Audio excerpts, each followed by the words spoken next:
to reach them. Flames just 75 yards away. How close is it, guys? More than 13,000 firefighters responding across the state, facing multiple threats. The erratic winds, the steep terrain, the heavy fuel, the trees that are falling. That's one of the biggest hazards out here. Resources stretched thin. 10 states sending fire crews and equipment to help. With our limited resources, we're doing the absolute best that we can. We do have some incoming weather that is very concerning to us, so we just want to make sure that the public is vigilant and they remain out of the areas. More than 100,000 evacuated.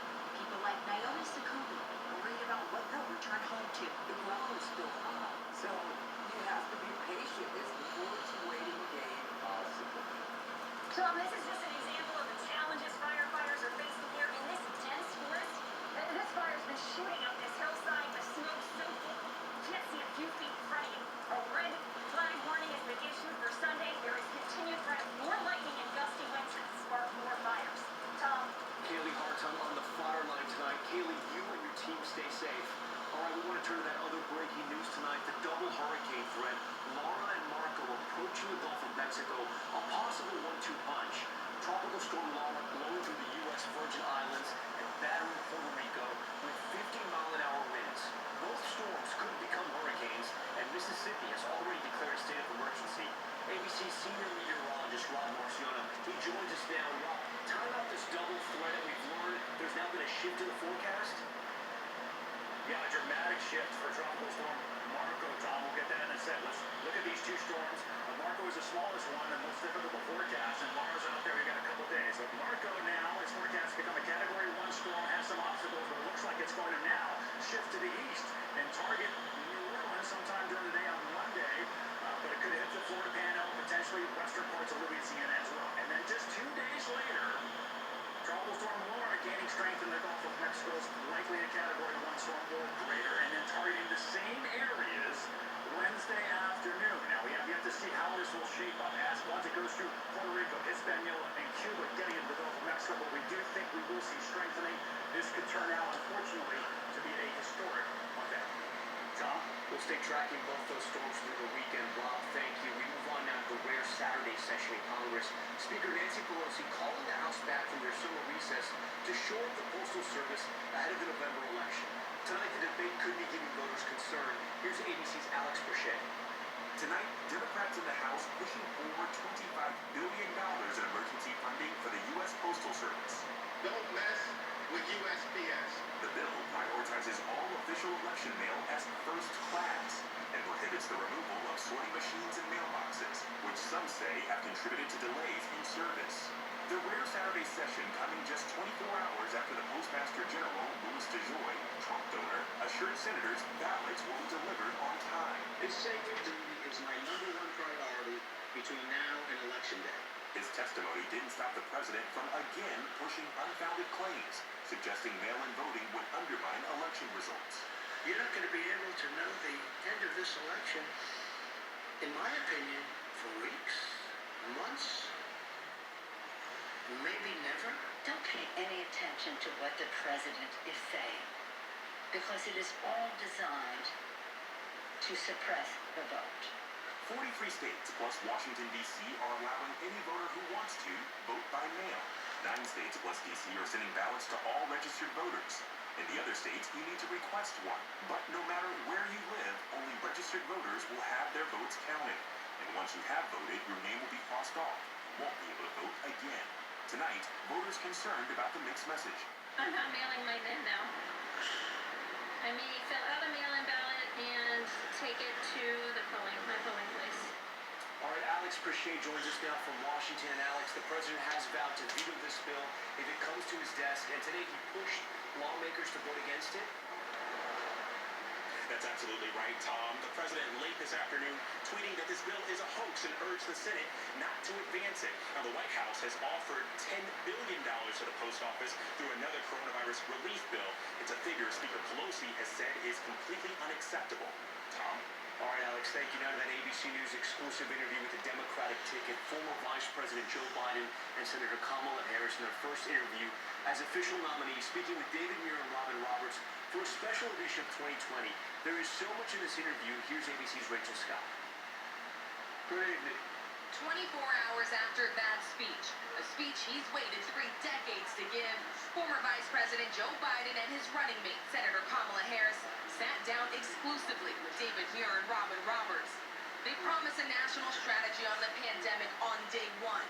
And one of those questions, what will happen if there's a second wave? If you're sworn in come January, and we have coronavirus and the flu combining, which many scientists have said is a real possibility, would you be prepared to shut this country down again? I would be prepared to do whatever it takes to save lives, because we cannot get the country moving until we control the virus. That is the fundamental flaw of this administration's thinking to begin with. In order to keep the country running and moving and the economy growing and people employed, you have to fix the virus. You have to deal with the virus. So if the scientists say, shut it down? I would shut it down. I would listen to the scientists. No questions off the table. They talked about race and policing in America. Robin asking about a claim often made by President Trump that Joe Biden wants to defund the police. President Trump says that you want to defund the police. Do you? No, I don't. By the way, he proposes cutting $500 million out of local police support. Look, what the police need is first of all, it has to be national standards that in fact apply to every police department in the country. And that's what we're going to do. I don't want to fund police departments. I think they need more help. They need more assistance. And we have to make it clear that this is about protecting neighborhoods, protecting people, everybody, across the board. So the only guy that actually put in a bill to actually defund the police is Donald Trump. And David also asked about President Trump's attacks on Senator Kamala Harris. President Trump has referred to you as nasty, a sort of madwoman, a disaster, the meanest, most horrible, most disrespectful of anybody in the U.S. Senate. How do you define what you hear from President? Listen, I think that there is so much about what comes out of Donald Trump's mouth that is designed to distract the American people from what he is doing every day, that is about neglect, negligence, and harm to the American people. And incompetence. Absolutely. Absolutely. The idea that he would say something like that. No president has ever said anything like that. No president has ever used those words. And no president has said people come out of the field with torches and spewing anti-Semitic bile and met by people who oppose them, and someone dies and he says there are good people on both sides.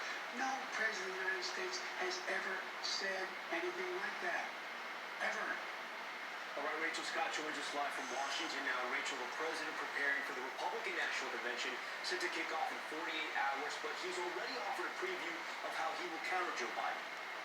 Tom, the president offering a rebuttal to that convention speech by Joe Biden, saying his rival would bring chaos and madness to the White House, and that he's the only one standing in between anarchy and the American dream.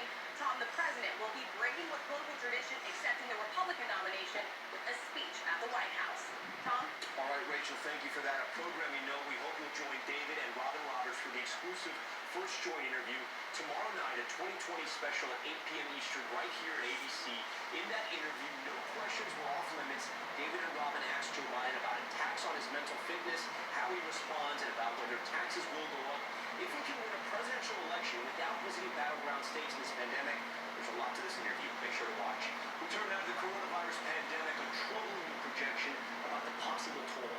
Tonight, more than 176,000 lives have been lost amid growing concern about mass gatherings, a high school football game in Alabama, parties on college campuses as students return, and new infections linked to that massive motorcycle rally in South Dakota, the largest gathering in this pandemic. But this concert performance is actually a scientific experiment, bringing people together to see how mass gatherings can be made safe. ABC's Trevor Ault is at NYU. Tonight, President Trump claiming without evidence members of his own administration are intentionally delaying potential coronavirus vaccines until after the election, blaming the deep state or whoever over at the FDA and tagging Commissioner Stephen Hahn, who Trump himself appointed last year. This, as a modeling system used by the White House, projects nearly 310,000 Americans will have died from the virus by December, with more than 6,000 deaths a day if mandates continue to ease. People still don't believe it's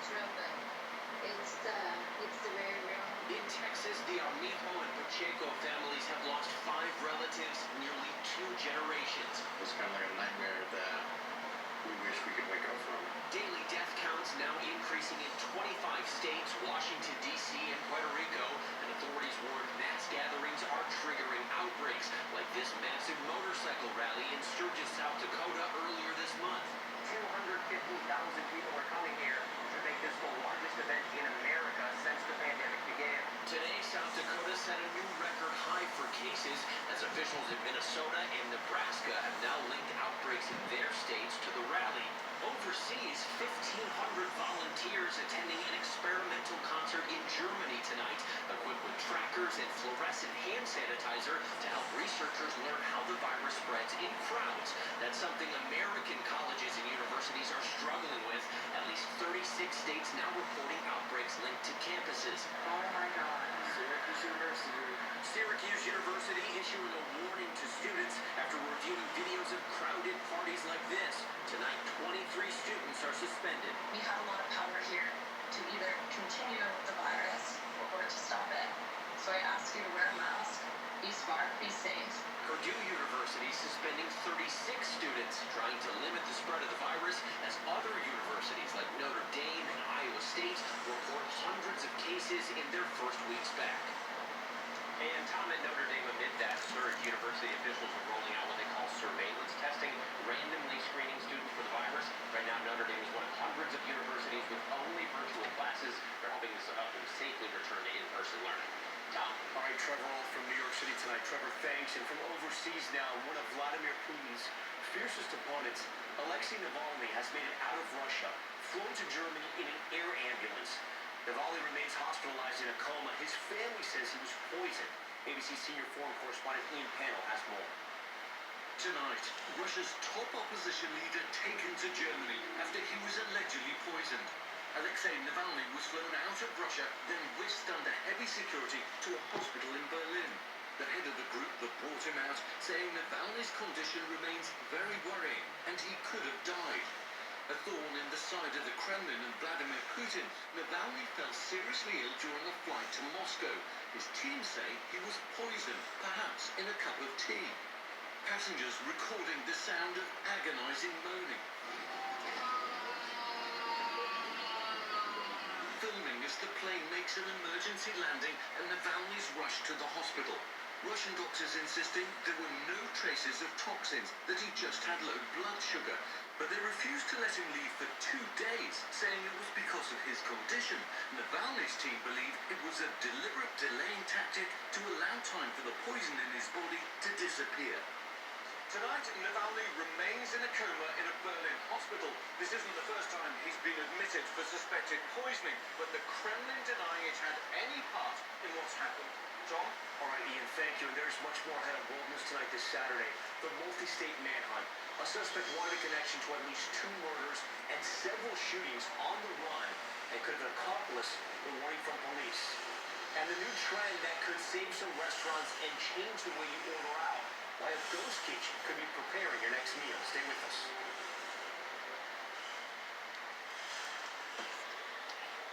Shalom, this is Shalom. All praise to Yahweh Bashem, Yahushua Bashem, Rakadash. Salutation to the elders and apostles of GMS groups and ones alike, teaching 100% truth. Shalom, Barakatham to them for the edification and knowledge. Double honors to the elders and apostles of GMS groups and ones alike, teaching 100% truth. Shalom, Barakatham to them. And foremost, give all praise to Yahweh Bashem, Yahushua Bashem, Rakadash. Now, this is just a video relating to different things. Relating to different news topics. I'm going to read a few verses real quick. I'm going to go to Matthew's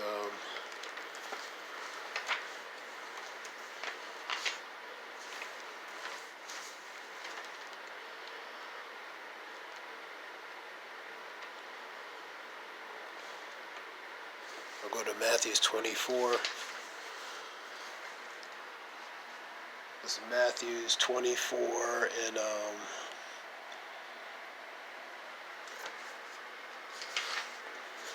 Matthew's 24, 6 through 8. I'll just read 6 through 8. And ye shall hear wars and rumors of wars, and see that that ye be not troubled, for all these things must come to pass, but the end is not.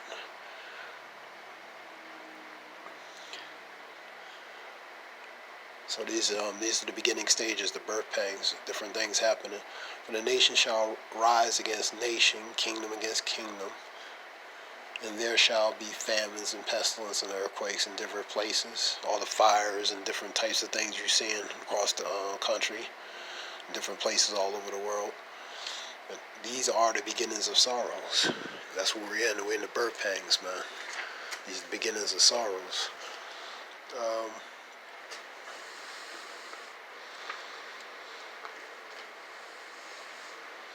I want to read, I want to go to, let me go to Matthew 12 real quick.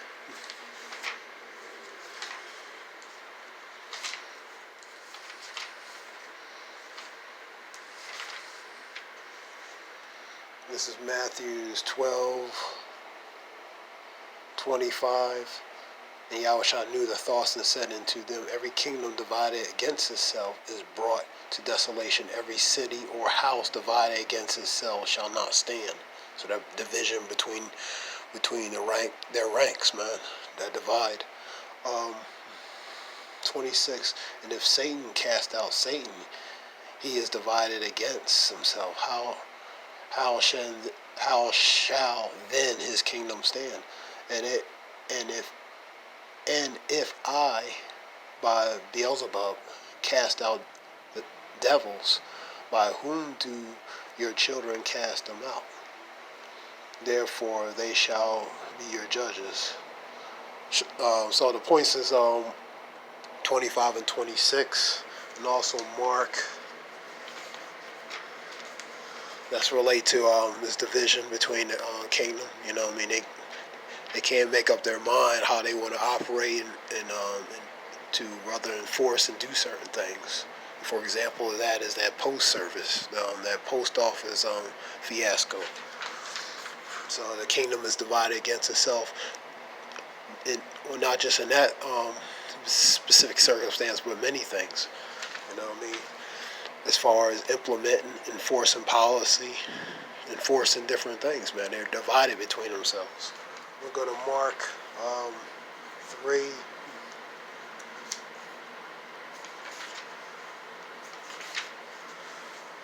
We'll go to Mark 3:24. Same language as 12 and 25 and 26. And if the kingdom be divided against itself, that kingdom cannot stand. And if the house be divided against itself, that house cannot stand. And if Satan rise up against himself and be divided, he cannot stand, and he have an end. So his division is going to be ultimate, his demise and his end, man. You know what I mean? So thy kingdom fall, you know what I mean? So they're not going to be able to stand, their foundations are not going to be able to stand too much longer. So with that division between their brethren, their ranks, they're not going to last. And that's what's happening. It's breaking slowly. The Lord Yahweh Shem Yahshua is breaking incrementally, piece by piece, this kingdom, man. Slowly by slowly. Now this is just a few verses relating to that news and different news articles. So that being said, it's something short. Give all praise to Yahweh Shem Yahshua Bashem Rakadash. For listening, whoever listening, I hope this video, the information, was information to help someone. Give all praise to Yahweh Bashem Yahshua Bashem Rakadash. Shalom. Thank you for listening.